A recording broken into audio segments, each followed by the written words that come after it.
3000 ஆண்டுகள் பழமை வாய்ந்த, அதுவும் நம்ம தமிழர்களோட வீரத்த குறிக்கிற ஒரு வரலாற்று சின்னம் நம்ம தேனி மாவட்டத்துல இருக்குன்னு உங்களுக்கு தெரியுமா? அது மட்டும் இல்லாம அந்த இடம் நம்ம தேனி மாவட்டம் ஆண்டிப்பட்டியிலிருந்து 10 கிலோமீட்டர் தூரத்திலேயே இருக்குன்னு உங்களுக்கு தெரியுமா? அப்படி அது தெரியாதவங்களுக்கு அது எந்த இடம், எப்படி போகணும்னு தெளிவா சொல்றேன். அதுக்கு இந்த வீடியோவை லாஸ்ட் வரைக்கும் ஃபுல்லா பாருங்க.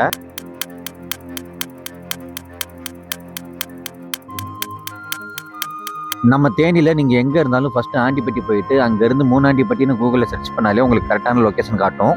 நீங்க தேனியில இருந்து மதுரைக்கு போகும்போது கரெக்டா அந்த ரோட்ல கட் ஆனீங்கன்னா ஸ்ட்ரைட்டா 10 கிலோமீட்டர்ல மூணாண்டிப்பட்டிங்கிற ஊர் வந்துருங்க.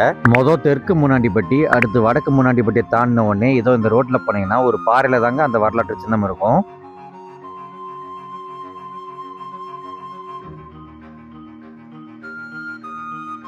ஒருவேளை நீங்க அந்த இடத்துக்கு பைக்ல போயிருந்தீங்கன்னா அந்த பாறையோட அடிவாரம் வரைக்குமே பைக்ல போய்க்க முடியும். அப்படி அங்க இருக்கக்கூடிய ஒரு வரலாற்று சின்னம் என்னன்னு பாத்தீங்கன்னா 3000 ஆண்டுகள் பழமை வாய்ந்த ஒரு வளரி ஏந்தின மனுஷனோட ஓவியம் தாங்க அங்க இருக்கு.